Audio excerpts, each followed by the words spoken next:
Hi, and welcome to another episode of SWITCHCast, a podcast delving into the world of film brought to you by the team at Switch. Thanks so much for joining us. I'm Charlie David Page. I'm Jess Benton. I'm Daniel Lamon.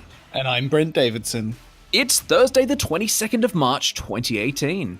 On this week's show, with Ready Player One getting glowing reviews despite early fierce backlash, why do we collectively tear apart films before we've even seen them? And with subscription services on the rise and creeping into every facet of our lives, is cinema the next place to be taken over?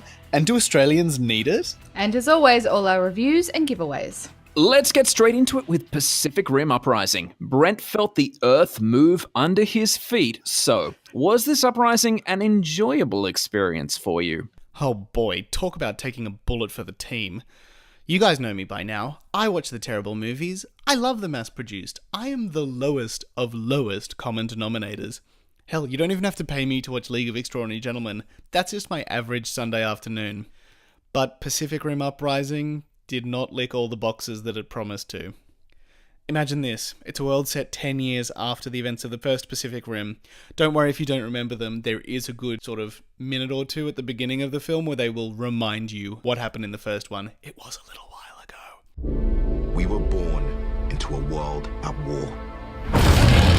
Between the monsters that destroyed our cities and the monsters we created to stop them. We thought we had sacrificed enough. But the war we thought we finished is just beginning. And the only thing standing in front of the apocalypse is us. War ready. War ready. But it doesn't matter where you came from, who believed in you and who didn't. War ready. War ready. This is our time. This is our chance to make a difference. War ready. War ready. Now let's get it done. That's what I'm talking about. So, look, the first 20 minutes felt alright. It felt like there was something changing. They were having a bit of fun with the form. But things started to unravel quickly from there. The plot has gaping holes that defy not only the laws of narrative but also physics. And it's actually surprising that John Boyega's gone into this. He's actually so good in Star Wars. And here he is, and he's actually produced it, which is, really putting your money where your mouth is. He's not terrible, but there is a scene where he attempts to give an Idris Elba type rousing speech where, if you remember from the first one, Idris Elba claims that he will be cancelling the apocalypse. Whereas John Boyega just sort of screams, "Do you understand?" so many times that it feels like he's talking to us, the audience member, both about his decision to be in the film and our willingness to watch it. Look, there are lots of things that are fun about it, but it's really, really shallow. Although I do have to admit, I really enjoyed watching one scene that is set in Sydney and just seeing all of the buildings get destroyed that I'd grown up with. It really did just actually feel like watching a Power Rangers movie, but finally set in my own town. Unfortunately, I was very disappointed by Pacific Rim Uprising. I really, really wanted to enjoy this, but at nearly 2 hours long, I walked away pretty disappointed, shaking my head and massaging my eyes that had been rolling for about 1.5 hours. And that's why I'm giving Pacific Rim Uprising, without a colon in between it, 1.5 stars. Okay, so I've seen the first one. I have zero interest in seeing this one. The first one was written and directed by Guillermo del Toro, and it was freaking awful. Yeah, it's not great. Why would I see this one when he has no association with it whatsoever? That's a great question, but Charlie Day is in both of them, and he's excellent. Is that seriously the only thing it's got going for is Charlie Day? In what film is he excellent? In all films, he's excellent. Well, he was in Pacific Rim, and Pacific Rim was unfortunately not excellent. Even when Charlie Hunnam took his shirt off over and over again. No.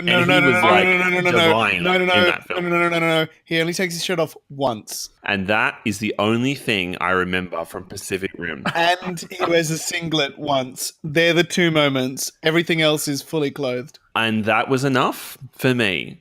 because he's fucking gorgeous. And the only Is that reason why you liked Lost City of Z or whatever that bullshit was? he is not shirtless at any point in Lost City of Z, and we are not going to talk about Lost City of Z because we're talking about Pacific Rim right now. Another bad film. I'm with Jess. I love Del Toro's films, but I did not like Pacific Rim at all. Thought it was so dumb. dumb. Stupid. It was the concept was so stupid. They're like these giant monsters, and their idea is to build a wall. It's like, so what? So you just gonna have these giant monsters just like wading through the water on the other side of the wall while you live happily on one side. They're so freaking stupid. It doesn't matter because the monsters come along and go, wall, you go smoosh now. And bam, in 2 seconds it's gone. But like, It's definitely taking its inspiration from all of these sort of Japanese films that are very similar. So we're talking Godzilla, Attack on Titan. Good one. The Pacific Rim is Neon Genesis Evangelion. Yeah, it's Just all of nowhere these. near as clever or well written.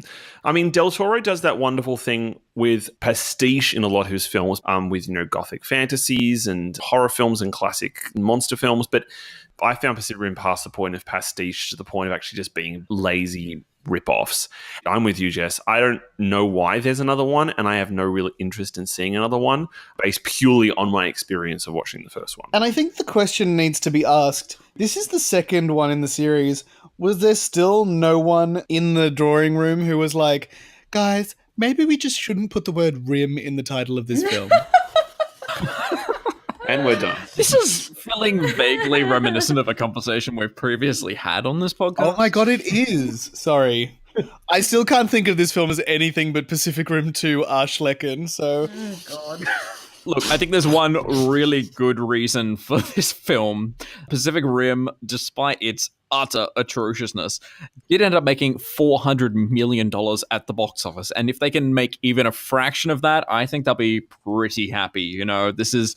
I don't know if they will be. I mean, it took a lot of effort for, Del Toro was pretty open about how difficult it was to get a sequel to Pacific Rim and how disappointed Legendary and Warner Brothers were with the reception of the first one. I don't know. This better do damn well. Otherwise, this franchise is over. Did anybody think the franchise was coming back after the first one? It sounds like you guys hated it, so... Are you worried about not getting Pacific Rim 3, Daniel? Hey, look. If Charlie Hunnam comes back and he takes his shirt off, I might... go along for the free popcorn and the perv. But, No, I'm sure they're not going to ever bring him back. Well, that's the thing. I think everyone from the original film is being killed off, essentially, for this particular film, because Charlie Day is in it. except for Charlie Day, who is pretty well much the only unbankable person in Pacific Rim. Like, he is not a draw card. I'm sorry. That's not a reason to go see a movie. Also, again, isn't this a rip-off of the sequel to Independence Day where it's like the kids of the first one taking up the It mantle? is, and it's 20 years later. So, yeah, it's bullshit. Oh, Well, it's also the only way to do a film when none of the original cast want to come back. and it went so well for Independence Day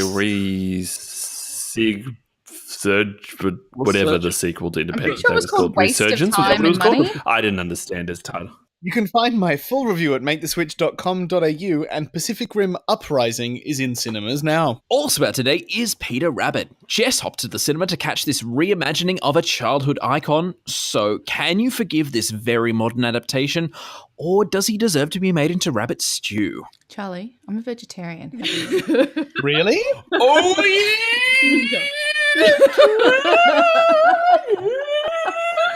Okay. Doesn't mean you can't stew him.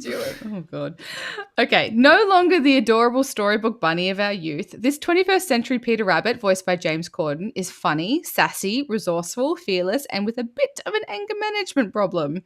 After besting his enemy Mr. McGregor, played by Sam Neill, Peter and his furry friends run amok in Mr. McGregor's garden, finally free to gorge and play. That is, until McGregor's distant relative Thomas, played by Donald Gleeson, comes to claim his inheritance.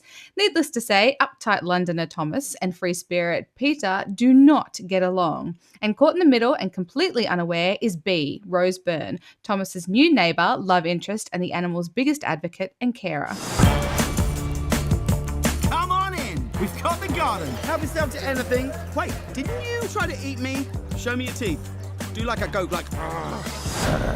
It was you! I knew it! How are you? So good to see you.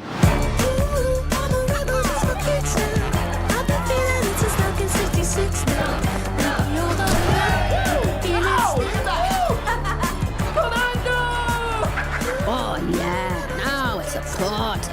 can't think of one thing that could possibly stop our fun. McGregor is coming! Everyone hide!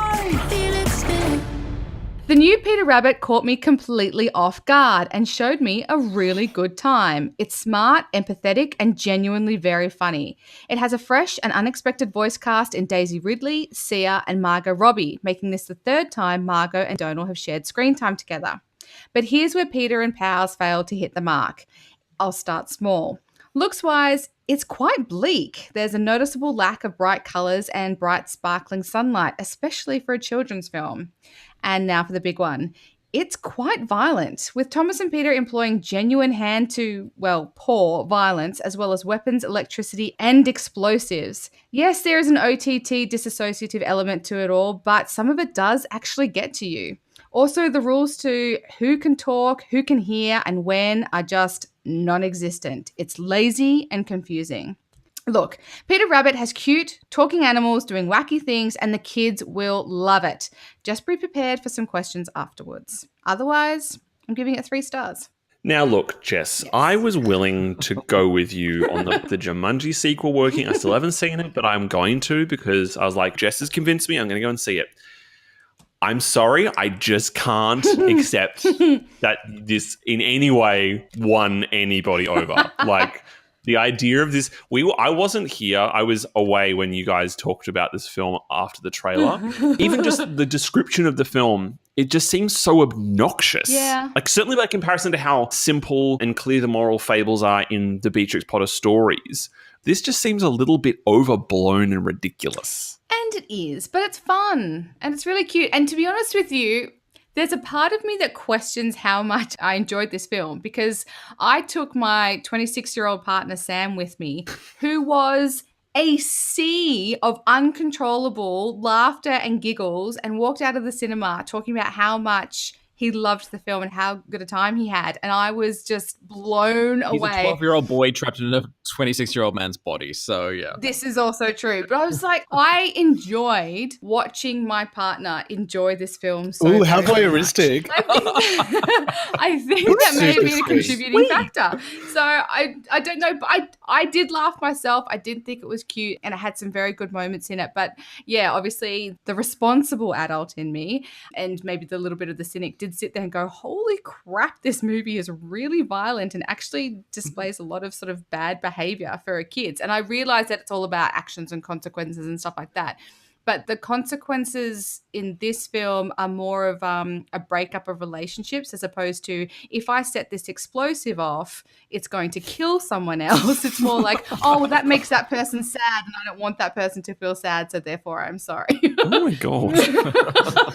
Another question I have, because I have no intention of ever seeing this film, so I'm going to live entirely vicariously through you. How British is it? Because Peter Rabbit is such a British institution. Like the Beatrix Potter stories are so British in their texture. Yes. Like, is it like Paddington where it captures that sense really nicely, or does it feel like it's been Americanized? No, it feels like it's a bit Americanized. Well, first of all, it was shot in Australia and has quite a substantial Australian cast in Sia, Rose Byrne and Margot Robbie. Margot Robbie narrates the film as well. She also plays one of Peter's sisters, one of the triplets. Oh. Yeah, no, it's an American director. It's just... Yeah, no, it's not particularly British at all. Like, you know, they've all got British accents and Donald Gleason's character works for Harrods before he's fired and stuff like that. So they've got these elements to it, but no, it doesn't feel British at all. Oh. Who can understand who? Like a grown man has a fist fight with a rabbit. Here's the thing. The animals never actually speak to the adults until the very end, and they only choose to speak to one particular adult, and then they don't speak again. So you kind of like, well, if you can understand them and they can understand you, why don't you have this open line of communication? Yeah, and it's just kind say, of, hey, it's please don't weird. blow up my house anymore. I don't understand, because like, especially at the end, it's like all of this could have been resolved if Peter or whoever just walked up to, you know, the people involved and just said, you know, his apologies or what was supposed to happen, et cetera, et cetera. From your description, I do have 2 last questions. First of all, does Mr. McGregor die? And second, is Peter responsible? Because this inheritance thing, I'm like, Peter, yes. No. Mr. McGregor. Mr. McGregor does die. Peter does claim responsibility for it, and proudly so. However, he is not the actual. Fuck, that is cause of fucked Mr. up. McGregor's demise. This is fucked Yeah, up. it is. Yeah, he pooed in the water supply and then he got fucking Giardia or something. Is he indirectly responsible for it? Yes and no. Like, basically, Mr. McGregor has a heart attack while he's fighting Peter. So you could sit there and say, okay, their fight caused the heart attack. Yes. No, He's they responsible. They explain later that Mr. McGregor's appalling diet and lifestyle choices contributed to his poor heart health. Yeah, sure, but the final the thing result is, is the a heart heart attack attack was caused by waiting a to happen. stressful situation. The heart attack Fighting was a waiting to happen. rabbit. I think is the idea behind it anyway. Excuse me, Peter. How did Mr. McGregor die? I killed the fucker. He's not Batman. That's how I'm imagining it, though, and it's a better film for it. Look, from a dramaturgical perspective, I have issue with the adaptation process from the original source material. Listening to this, I'm glad. But look, hey, at the end of the day, what you want to hear is that people enjoyed a film, and particularly like that you were able to enjoy it with, and like Sam was able to enjoy it. That's a great thing. I will not be seeing it, but I'm glad that you guys enjoyed it. Thank you. Well, if you plan on enjoying Peter Rabbit, it's in cinemas now, and you can check out my full review at maketheswitch.com.au. Now, speaking of things we didn't enjoy, let's continue. That would be Mary Magdalene out today. This is the follow-up to Lion from director Garth Davis and his team. Daniel caught this one. So is this film riding on a wing and a prayer? Who could it be? Believe it or not, it's Jesus. You could fill an entire episode from the groans we make after your puns. Like, they're getting more extreme. And also the pauses you make before you make the puns and how proud of them you are. There's a self-satisfied smile going on somewhere. But we're not here to talk about Charlie's puns any more than it's necessary. We're here to talk about film. So I'm going to do that now about Mary Magdalene. Please go ahead. You guys are not obsessed or anything. Thank you. Inspired by biblical and historical texts, this new film from Garth Davies attempts to reframe Mary Magdalene, played by Rooney Mara, not as a prostitute, as she has been misrepresented, but as a young, independent woman trying to find meaning in a patriarchal society unable to accommodate her. When she hears the words of Jesus Christ, played by Joaquin Phoenix, she begins to find the answers she seeks and joins his disciples. She will do God's will. Why shouldn't she follow me? People will judge us. Are we so different from men? You must teach us different things. Sometimes it's as if I'm not here at all. Is that what it feels like to be one with God? No one has ever asked me how it feels. The women are too afraid to be baptized with the men. Go to them. Be my hands. It's not right that he has raised you up to lead us. You love my son, don't you? You must prepare yourself like me. For what? To lose him. Mary Magdalene has all the best intentions, attempting to give agency back to an important woman in history consistently misunderstood. But the execution has nowhere near the rigor, passion, or imagination needed for those intentions to land. Meandering and tedious, the film takes a long time going nowhere, weighed down by a clunky screenplay, laborious rhythms, and an unclear statement of intention. Even with similar collaborators to his brilliant debut film, Davies feels utterly at sea with this material. It's also barely Mary's story. Once Christ turns up, she simply becomes an observer, sitting and listening while the men around her act. Rooney Mara tries her best, but the material just isn't there, and much of the air is sucked away by Phoenix's indulgent and sulky performance. Understanding who this woman really was is certainly an important wrong to be corrected, but this film doesn't achieve that. It's basically about a strong-willed woman sacrificing her individuality to help a whiny, emo white dude realize his dreams. Mary Magdalene could have been as radical as its protagonist. Instead, it's just familiar and dull. 2 stars. This could not be a worse movie to come out at the worst possible time in Hollywood. Yeah. Easter? It is about it is a woman's story that is being usurped by a man. And secondly, just going back to quote Daniel, a whiny emo white dude, I'm sorry, Jesus was not white. Yeah. No one in this film should be white. There's a real effort with the casting in the film to be as multicultural as possible, and there are some really it's really quite Except a diverse in its cast, leads. except the two leads, which is really weird. And also, everyone has an accent except for the two of them. Ugh. It's like Gladiator or Yeah, Alexander all over again. Yeah, that in itself is a little odd. I mean, I felt similarly to this in the way that I felt with Red Sparrow. Its intentions are to be about female empowerment and representing female characters, and in this particular case, rectifying a wrong set against an historical figure. But it kind of just believes it will do that without having to put any effort into it. In my longer review, the written review, I point out that the difficulty with telling the story of Christ is that it's, even though it is such a great fucking story, like from a narrative perspective, it's one we're so familiar with. So if you're going to tell it again, you've kind of got to find a new way to do it. And showing it through Mary's perspective is not enough. I mean, at the very end of the film, there's a series of title cards which talk about when the Bible was written and the church was established, it was decided that they would represent her as a prostitute, even though she wasn't, about the texts that say that Mary was the closest disciple of Christ, and that how the Vatican about 2 or 3 years ago announced that Mary was, in fact, the strongest of his disciples, and that the idea of her being a prostitute was incorrect. Like, that comes up at the end, but you sit there going, so where was that in the film? Where was that level of rewriting her position? There's also this moment at the end of the film where after Christ is resurrected, she comes back to the other disciples and says, he says the kingdom of God is in all of us, as in it's about what we do and the good in our hearts. And all of the men go, oh, no, sorry, Mary. We actually think he means that like he's going to come back and that the kingdom's really real, but thanks anyway. And like there's a moment where it could have been a real fire and brimstone moment to really establish her as an important figure.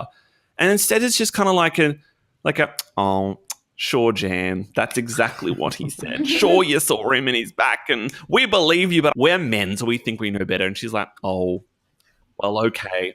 What is it about Joaquin Phoenix and also Rooney Mara where they seem to have such mixed track records with films?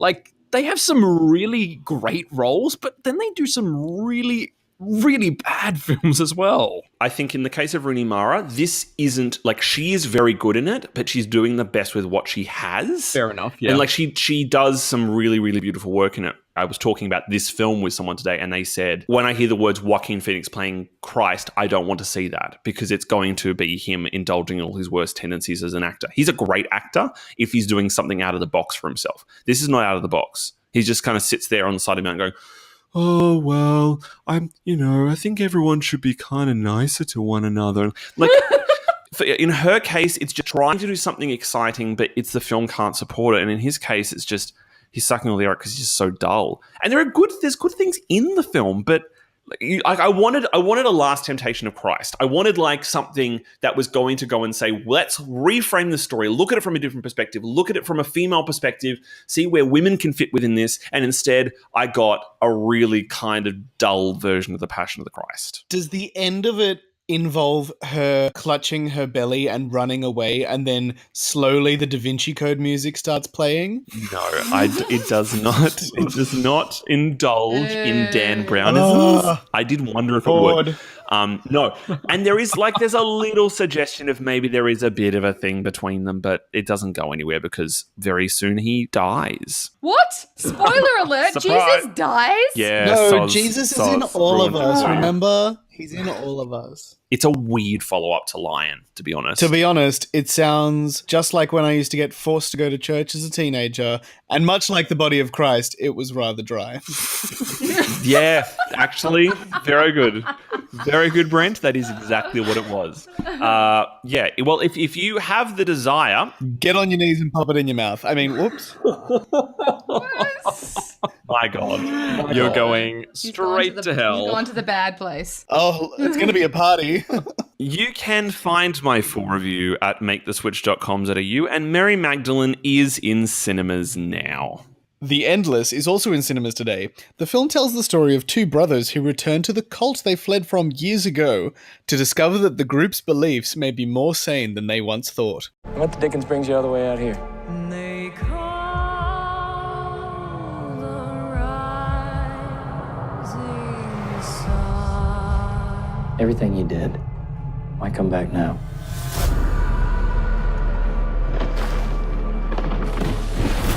There's something out here, isn't there? How is that possible? You want to know what it is that runs all this? You go find it.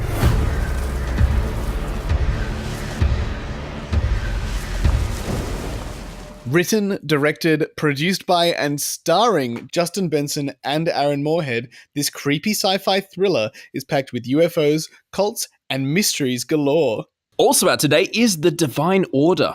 Daniel took this trip back to the 1970s, so does this film get your vote in the affirmative? Set in 1971 in Switzerland, on the eve of the referendum to allow women to vote, The Divine Order tells the story of Nora, played by Mari Leuenberger, a housewife who doesn't imagine anything for herself outside of the conservative domestic life she is obliged to keep. However, as she begins to realize just how a yes vote would change the rights of women in her country, she rallies the women of her rural town together to convince the men to vote in their favor. Highlighting an important moment in the history of women's liberation, The Divine Order is a gorgeous film, the work of writer and director Petra Volp. Focusing on the experiences of Nora and the other women in the town allows Volp to explore her country's uncomfortable history with women's rights, and captures an important moment when the tide finally turned. The screenplay is a little laboured at times, but her direction is assured, often bold, and full of integrity, charting Nora's understanding of herself as both a political being and a sexual one. Women are so much at the centre of this film, not just as the focus point of the narrative, but as the driving creative forces, with almost the entire creative team working with Volp made up of women. And it shows. There's an integrity to representing female voices and stories in this film that can only come when women tell their stories themselves. This is a sweet, funny, moving, and often surprising film that adds a new piece to the story of women's rights, told with great integrity, passion, and skill. 3.5 stars. So this is one of a few films that we've seen recently which are kind of documenting the women's rights movement, which have been, to this point, quite a nice collection of films kind of getting the story out. But as you say in your written review, Daniel, what really shocked me most of all was that this film is set so recently, like Switzerland, which you would think is a fairly progressive kind of country, going back to only 1971. Like, that is just mind-blowing to think that, you know, my father was alive during this time. That's just nuts. And it's not just the fact that women didn't have the right to vote in Switzerland. It also goes through quite a bit about marriage legislation in Switzerland, which basically dictated that men had complete control over their wives. So, like, for example, Nora, early in the film, Nora says to her husband that she wants to go out and get a job. And she needs written permission from him to be able to do that. So women in Switzerland at the time, every single part of their lives was controlled by what their husbands said they could and could not do. But in the world of the town, nobody really questions that until the vote starts to come up. And there is a faction within the community of women that believe that they don't want the vote. They don't want to have the right, because it is part of the reason being the film is called The Divine Order, is because that they believe that because of the divine order of God, their place is in the home taking care of their husband. I mean, one of the ways in which the script is a little laboured is that the men are a little two-dimensional, but at the same time, you kind of go, but it's a fucked situation. And in fact, I don't want to have sympathy for the men. I don't want to see them as being, you know, well-rounded characters, because even the children are looking at their mothers and going, you're filth, you're horrible, because you're a women's liberator. So I learned a lot by watching this film, like filling in the gaps in terms of my understanding women's rights and women's history. It sounds quite interesting. Well, you can find my full review at maketheswitch.com.au, and The Divine Order is in cinemas now. Hitting cinemas this Friday is Buena Vista Social Club Adios. Nearly 20 years since the musicians of the Buena Vista Social Club exposed the world to Cuba's vibrant culture, we return to hear the band's story as they reflect on their remarkable careers and the extraordinary circumstances that brought them together. It was a real phenomenon. The Buena Vista Social Club. We knew that we had something credible. It was like a social club. People were going crazy for them. This is the real Buena Vista Social Club. It was a huge hall, and on this floor the people used to dance and they enjoy life. Finally, Earth One Amazing Day is out this Saturday. Taking us through the events of our planet over the span of a day, the film looks at how the power of the sun creates life. We witness how birds greet it, Reptiles are roused by it, plants grow with it, lions try to escape from it, and mayflies fleetingly play in its rays.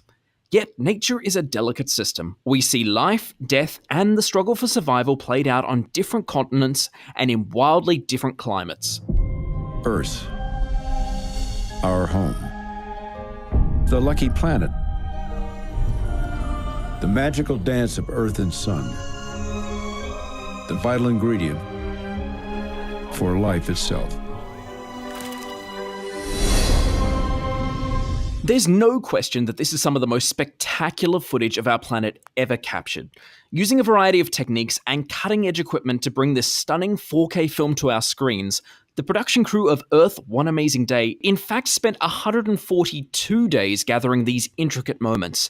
Battling extreme temperatures, remote and rugged conditions, elusive creatures, and completely unpredictable scenarios, the team behind this epic documentary have caught on camera some real marvels. It is a little strange to hear Robert Redford's deep, gravelly tones instead of David Attenborough, though he does do a good job. And it has to be said, the amount of information in the writing for the narration seemed to be a little bit lacking. But despite these minor qualms, there's so much to be in awe about for Earth, One Amazing Day. Although it might not quite have the educational or the environmental impact of its predecessors, it's undoubtedly a superb look at worlds so far outside of our own. 4 stars.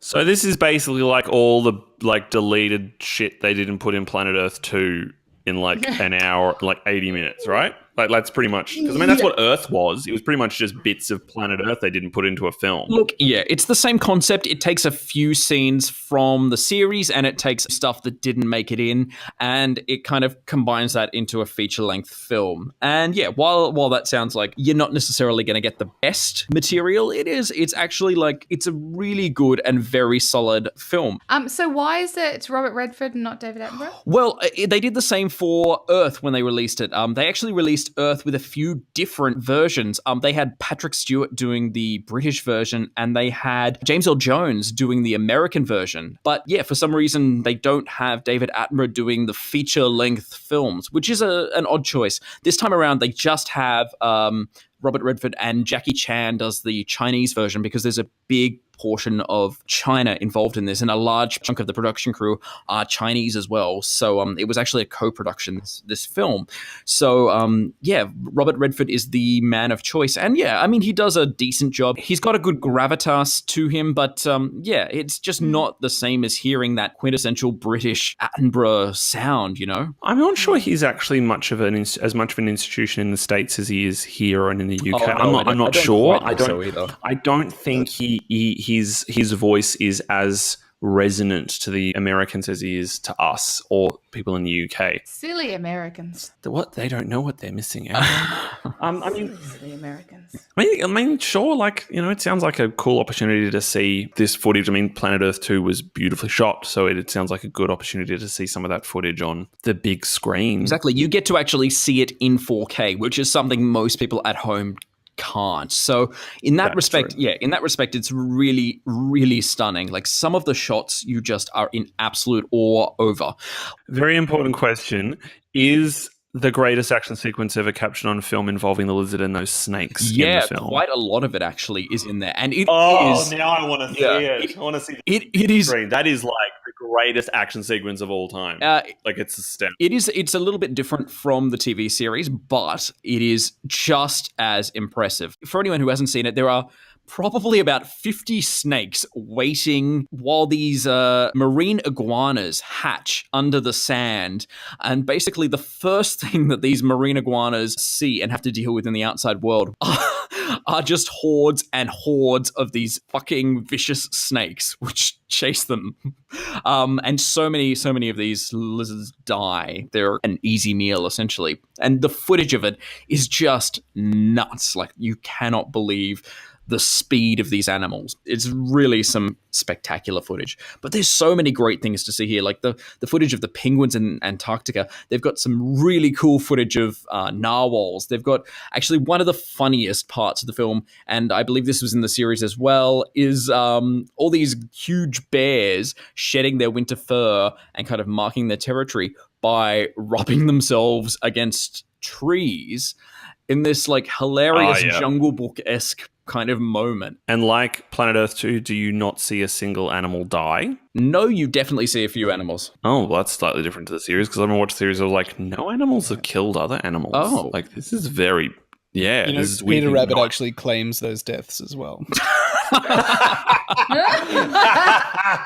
Oh, way to bring it back around. Nice. Well, if nature documentaries are your thing, you can find my full review at maketheswitch.com.au, and Earth One Amazing Day is in cinemas from Saturday. All right, now let's take a look at the upcoming films in our trailer wrap. Here's Fantastic Beasts: The Crimes of Grindelwald. Yes, Charlie, you pronounce it right, Grindelwald. There's a rumor that Newt Scamander is headed to Paris. I know he's working under your orders. What do you have to say for yourself, Dumbledore? If you'd ever had the pleasure to teach him, you'd know Newt is not a great follower of orders. Are you going somewhere? No, we're going somewhere. Jeez. I can't move against Grindelwald. It has to be you.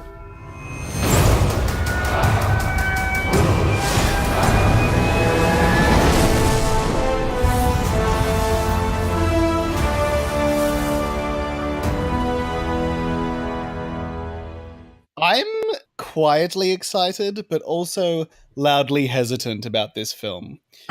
As you should be. Why? What on earth would give you reason to do that? There are many, many things. They are breaking the canon, let's put it that way. I'm sorry. No, let me just... Okay. Harry Potter fan in the house here. And you're saying that I am not? My cat is named after a fucking wizard. Sorry. When you say breaking the canon, when this film is written by J.K. Rowling, who invented the canon, what exactly Are do we you think seriously she's going to breaking? sit here for the next 10 minutes and have a debate about whether or not you can disapparate and apparate out of damn Hogwarts? straight. Because if you are, I'm leaving. You just said about 50 words I don't understand there. So, Jess. Yes, I love Harry Potter. It's one of my absolute favorite books of all time. I went to every screening on every opening night, blah, blah, blah, blah, blah, blah, blah, done. It's my life. I love it. Yes. But you can't tell me she, remembers the rules that she puts in place. So she's constantly fucking herself like this. So, actually, can we cut out the fact that I just said J.K. Rowling is fucking herself? Because I love her. And I'd love to meet her one day. Well, that's not going to happen now. Oh, God, I'm so sorry, J.K. Rowling. Oh, God, I feel worse about this than I do about Jesus. Okay. Anyway.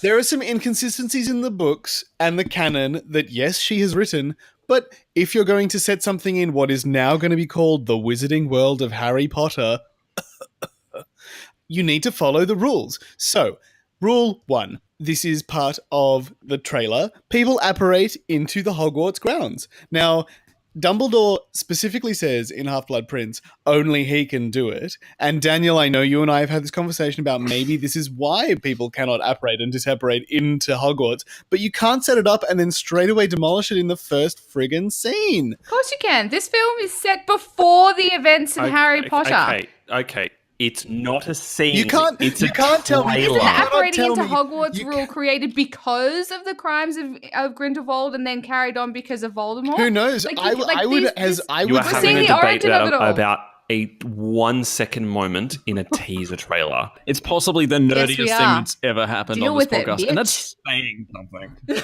Oh, no, we've listened to a lot of Daniel's reviews. You are debating the canon. And this, to me, is actually the problem with the existence of this film. The actual film itself is secondary and is of no consequence. Entirely inconsequential. The issue, the reason I am hesitant, and I actually quite liked Fantastic Beasts, but I liked Fantastic Beasts because I didn't think it was going to be another Harry Potter film. This is entirely just for myself. Listening to people saying something, they can't disapparate. It's like you haven't seen the film yet. You don't know what she's doing. My concerns are about the fact that David Yates is now directing his, 5th or 6th Harry Potter film. The direction and the art direction and the tone of Fantastic Beasts was incredibly problematic. And this trailer does not suggest to me that they're going to go back and rectify that. It feels like now it is simply about servicing fans' needs and I apologize to both of you. And I love Harry Potter as well. obsessed over every single one of those books. I think she's an incredible writer, and I think they're an incredible work of literature.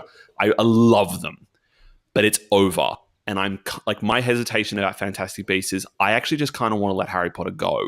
These are parts of the story that, you know, we want to find out more about. Do we? With the Harry Potter fans don't have a Silmarillion or Hobbit to inform their Lord of the Rings. But do you need it? Like, the thing I loved about the idea of the Fantastic Beasts series was I was interested in finding out stuff about the rest of this world. I was interested in finding out stuff about magical creatures, about wizarding societies in different parts of the world.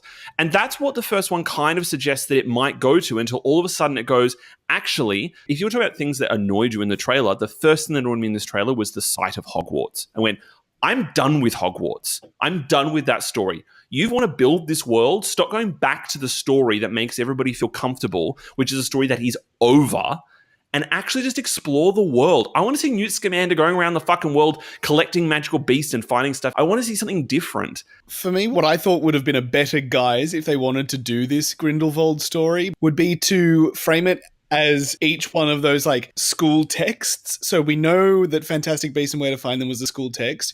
The next book could have been A History of Magic, and we look at Bathilda Bagshot and how she's like experiencing all of this. And, you know, we could get a Quidditch Through the Ages. We could get all these school books that form the curriculum. Oh, that's cool. Well, for those of you who are up for watching Harry Potter number 47, aka Fantastic Beasts, The Crimes of Grindelwald, it's in Australian cinemas from the 15th of November. All right, now let's take a look at 8th grade. Hey guys, it's Kayla back with another video. So, the topic of today's video is being yourself. Being yourself can be hard, and it's like, aren't I always being myself? And yeah, for sure. But being yourself is like not changing yourself to impress someone else. I think you're so cool. Maybe you just need to put yourself out there a little. I'm gonna stop eating with you if you keep doing you said I could say one thing. I'm really like nervous all the time. I try really hard not to feel that way. But you just need to face your fears and let people know the real you.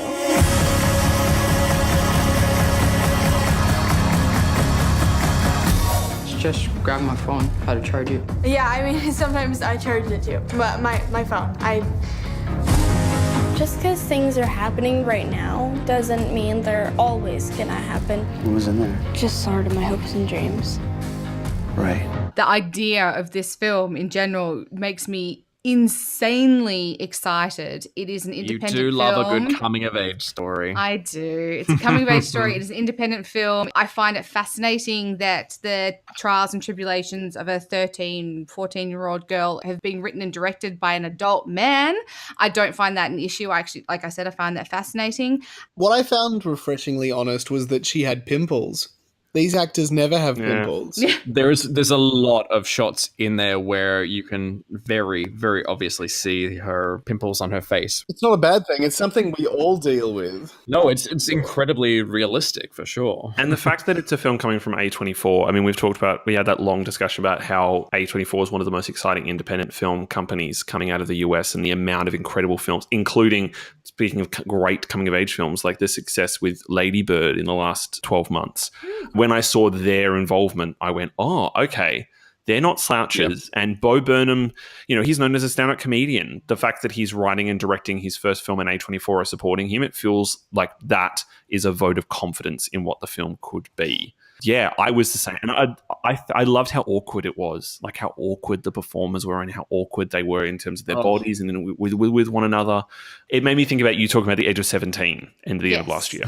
Yes. Yeah, I mean, it's great to see the younger actors being genuinely awkward, but also you see the adults being equally as awkward. One, trying to kind of communicate and deal with these people, but two, also trying to be like kind of cool and on their same level. There's one point where you see an adult in the trailer actually saying it's going to be lit, but it's those things which actually make it kind of genuine and real and believable, because that's the fucking stupid shit that adults do to try and connect with kids these days. It's genuine. It's real. I also love the scene. It's a quick moment in the trailer where essentially this father and daughter are negotiating communication. Oh, Where yeah. the father tries to say something and she shuts him down. He goes, "You said I could say one thing," and it's so true. It's so good. It's also a beautifully cut together trailer. Like as a piece of advertising, the combination of the rhythms of the trailer, the rhythms of the cuts, the use of music, like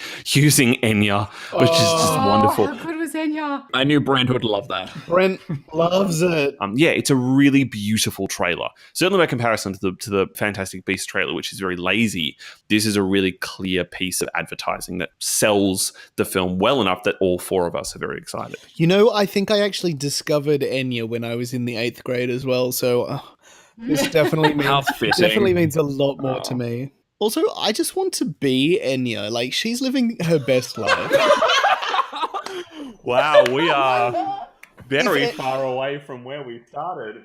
We have definitely sailed away from the original topic. If anyone said, what are your life goals? Oh no! She lives in a castle by the sea, surrounded by her cats, and she just gets up every morning, looks at the ocean, feeds her cats, writes some poems in English or Gaelic or Latin. I think she can speak all three. And then, sings a bunch of songs.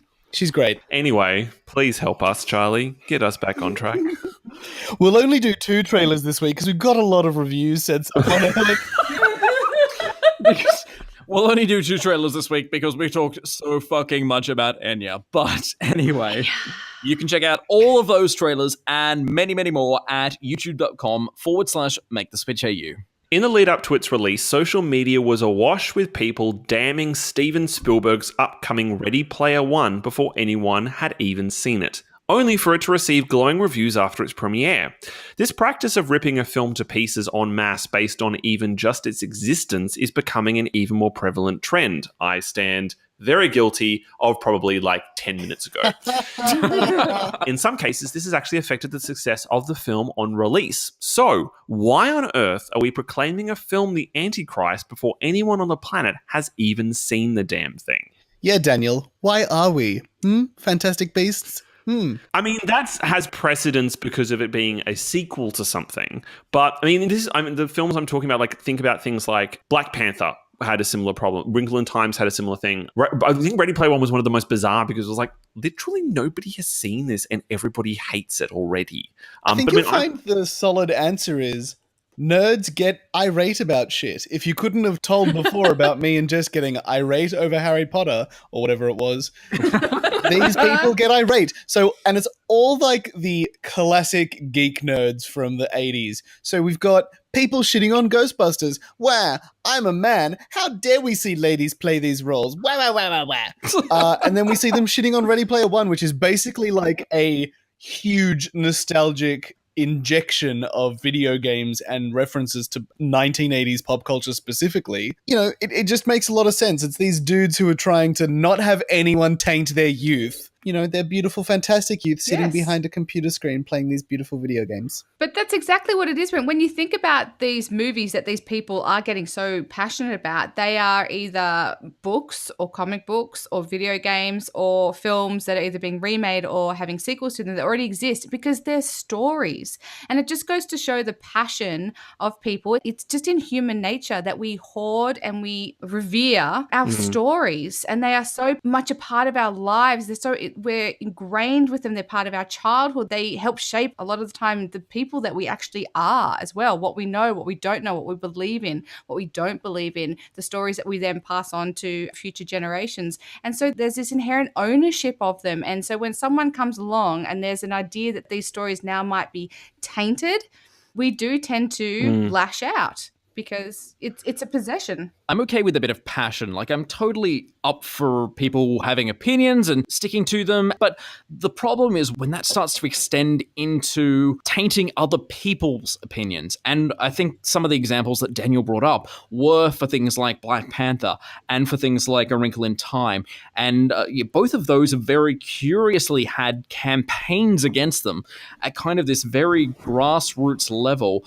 And both for probably very different reasons. But straight men being angry that films were not being made for them. Well, that's exactly like Ghostbusters as well, isn't it? And I think that's the case for Black Panther. I think the Wrinkle in Time one is maybe more of a nostalgic thing, but yeah, possibly the race side of things does have an issue.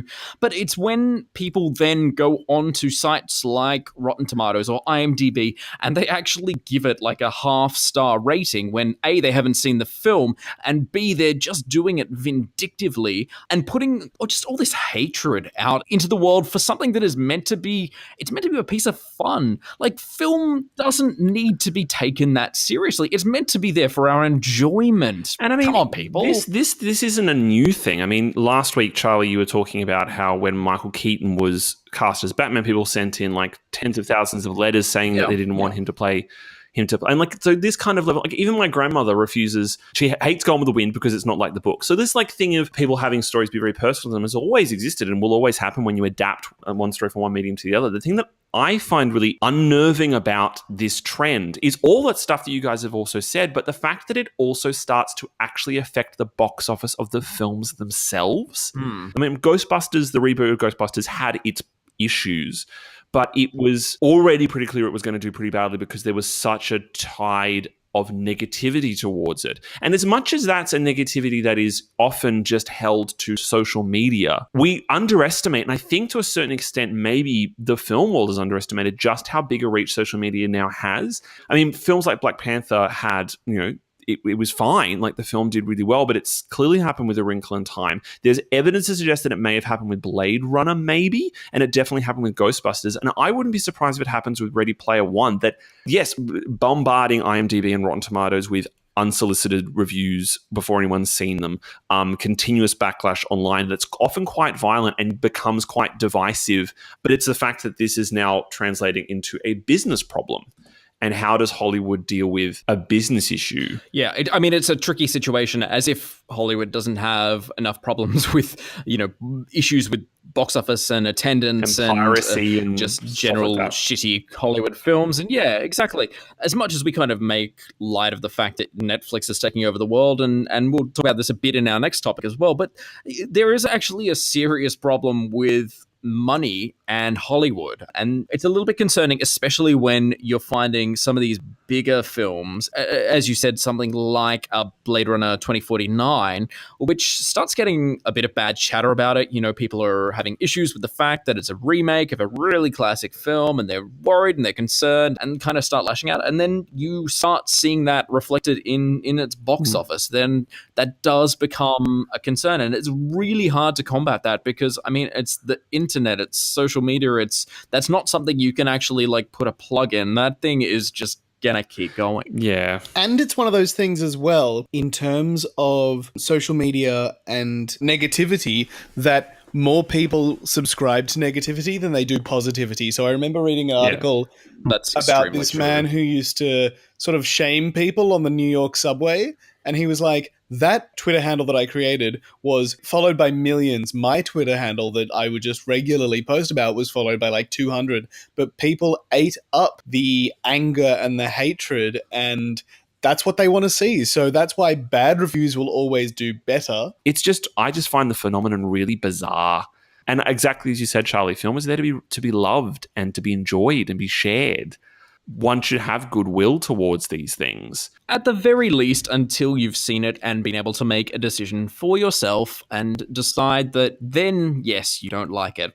That's fair enough. But yeah, I think the presumption that films are going to suck because of something that you have seen probably less than 2 minutes of, if that, yeah, I think that's probably quite toxic as far as anyone who loves film goes. Yeah. We all have Netflix, right? Some of us might even luxuriate in the divine presence of Stan. Who's Stan? Is he hot?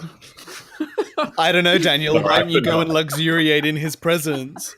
Oh! It's safe to say that subscription services and Daniel are on the rise. And we have revolutionized the home entertainment market. So what about the out-of-home market? Founded in 2011, there is a service in the US that lets you subscribe to see one film a day in the cinema for a mere $9.95 a month. And they throw in a set of steak knives. No, I'm joking. That's basically less than a single ticket. With a similar service supposedly to launch in the UK, is it time Australia followed suit? And would y'all sign up for it? I think that's the big question here. Like, is this kind of something Australia would benefit from? Because I think we're finding the same trend as the US and the UK at the moment, where we're finding less and less people are going to the cinemas because prices are actually rising. Would a subscription service such as this actually be of benefit to Australia and the Australian film industry? And yeah, the initial fee was actually $50. And personally, I would still pay that for a month's worth of movies. I could see a lot of movies in a month. Yeah, Charlie, I just did some quick calculations. Oh, yes. And $10 a month over a year is $120. Divide that by 365 days. If you were to see a movie a day using this subscription service, you would only be paying 32 cents a movie. Holy shit. As opposed to I think that's worth $20 it, plus. just quietly. Yeah. Although you may die from seeing that many movies, but Even if you halved that, that's yeah, 64 I know, it's still, cents a movie.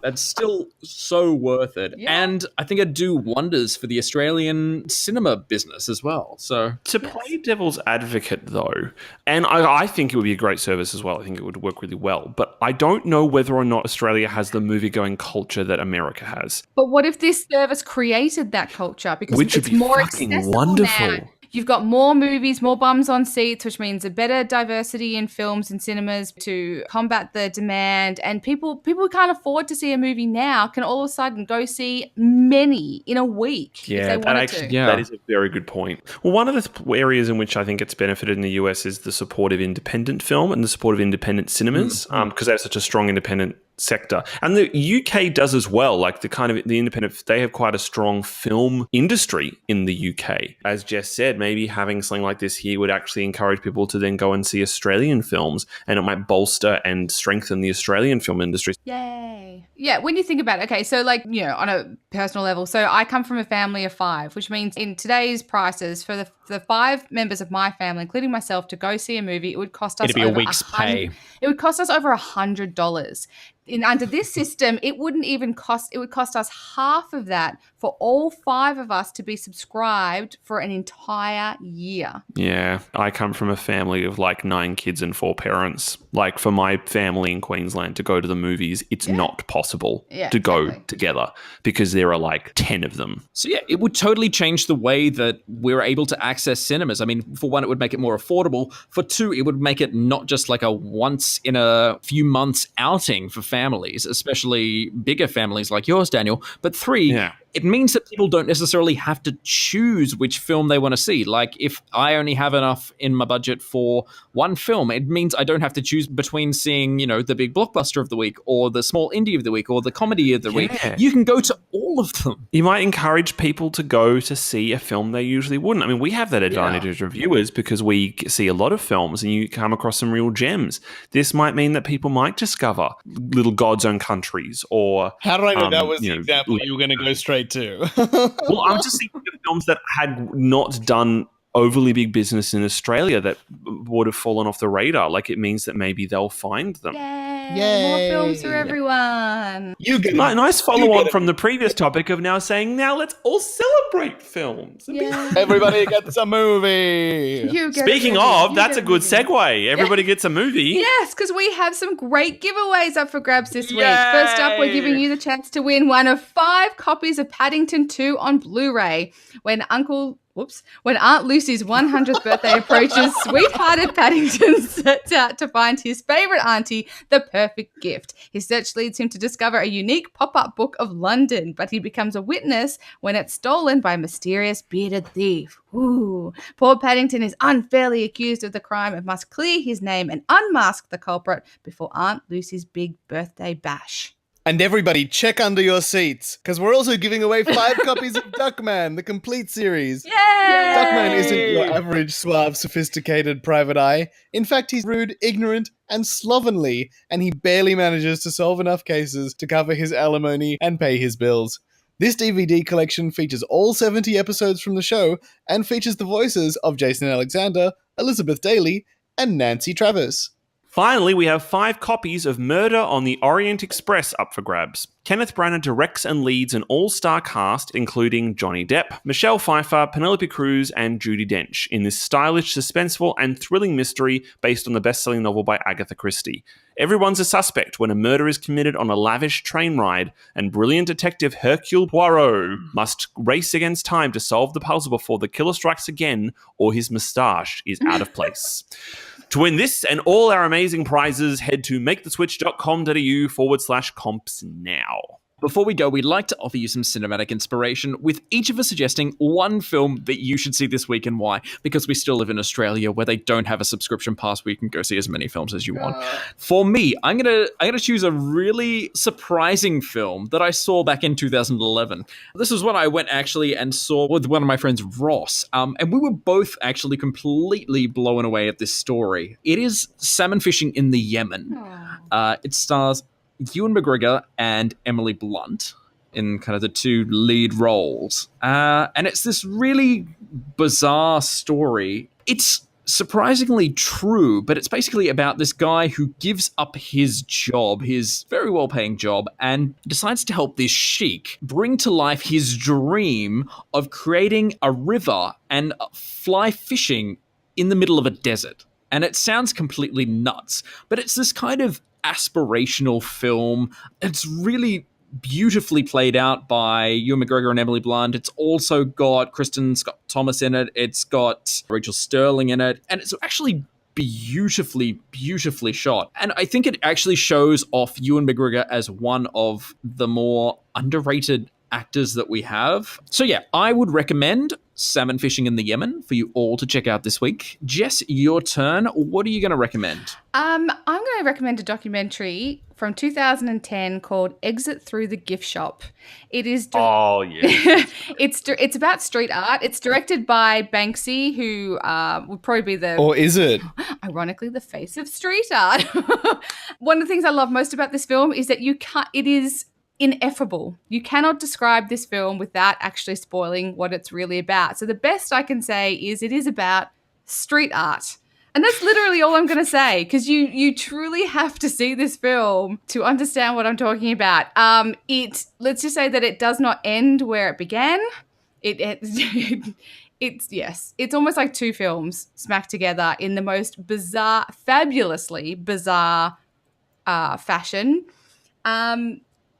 Yeah, I'm gonna leave this one steeped in mystery and intrigue. You know what? Mysteries galore. That's what it's got. Yeah, but it is a great documentary. It She's is in every scene. fantastic. It is fascinating, and it is hilarious as hell. And I highly recommend Banksy's Exit Through the Gift Shop. Very cool. Daniel, you're up next. What is your recommendation for the week? Well, I'm not going to go that far out of the timeline. I'm going to go with a film from 2014. I have a tendency to love films that other people do not. Yeah. Films that people generally hate or have really strong opinions about. And this is one of them. And it was actually my top 5 films for this particular year, I think, if I remember rightly.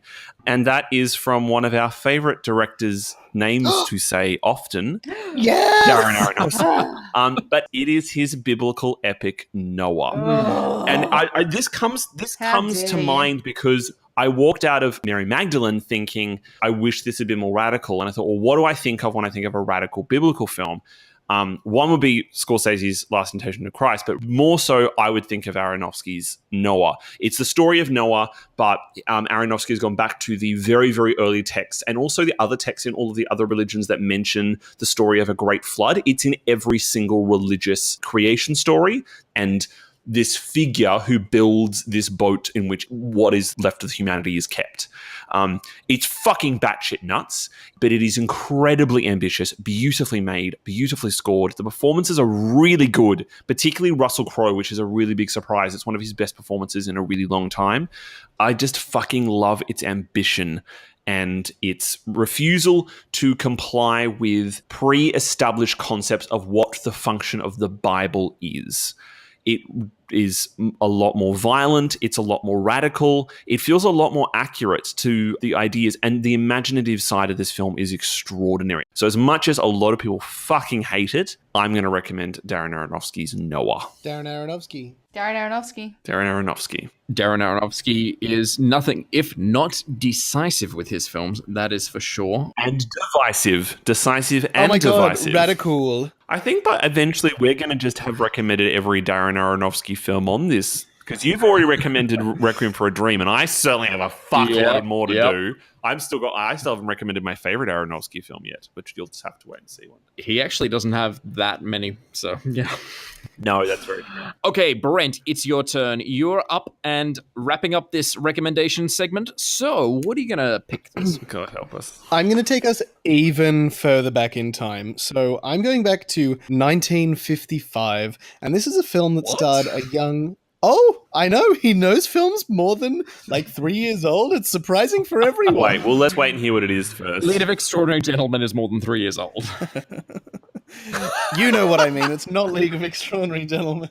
This is actually a film that starred a young, unknown actor and shot him to stardom. That young, unknown actor was, of course, James Dean, and the film is, of course, East of Eden. Now, this is just a phenomenal film about the American dream, based on John Steinbeck's East of Eden, which I've tried to read, but it is dry and really boring, and I just don't care. But the film is really good. So James Dean is, playing a fantastic character in that he always does, a sort of troubled teen, torn between two worlds, who's just trying to appease his father, but his performance is so fantastic that it's like no wonder that he ended up being as big as he was. But it's a beautiful film. The score is wonderful. The actual cinematography is really interesting as well. A lot of people probably don't think about the cinematography in a film like this, but there's a scene where he and his father have a conversation at the dinner table, and just the angles of all the shots in that scene and the lighting, it's just perfection. And, I guess we're going with a bit of a biblical theme here, aren't we? It's great. Go see it. Biblical.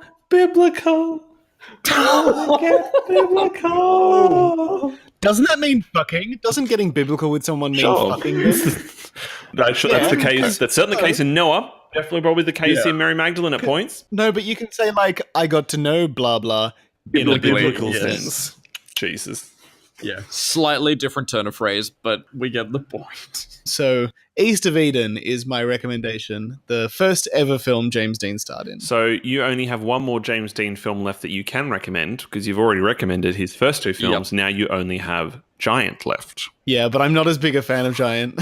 Well, Brent, I for one am very glad that you chose East of Eden, Brent, and that is the last of our suggestions for this week. And you can find the links to all the articles we've talked about on this week's podcast at maketheswitch.com.au. Please subscribe to Switchcast on iTunes or your favorite podcast platform, and don't forget to rate us. And stay in touch on Twitter. I'm at Charlie_David. Jess. At Miss Jess _Switch. Daniel. At Daniel Lamon. And Brent. At Brent C. Davidson. Like it, follow it. You can find us on Facebook, Twitter, Instagram, and YouTube at Make the Switch AU to stay up to date with all the latest reviews, news, trailers, and giveaways. And you can find all the notes and links to everything we've discussed on this week's podcast, as well as all the other episodes by visiting switchcast.com.au. On next week's show, if you're not sick of my high-pitched, squeaking, annoying, opinionated voice yet, you're in for a treat. I'll be taking a look at Steven Spielberg's vision of the future in Ready Player One, communist comedy Death of Stalin, Disney's adaptation of the classic fantasy novel A Wrinkle in Time, and the queer coming-of-age film Love, Simon. But wait, there's more. As someone who had to endure Daniel's high-pitched screaming and his guttural grunting during this film, I'll be bringing the laughs when I check out Leslie Mann, John Cena, and Ike Barinholtz in Blockers. Plus, we'll have our verdict on Aardman's latest animation, Early Man, and Silver Berlin Bear winner, The Other Side of Hope. Thanks so much for listening. We'll see you all next week.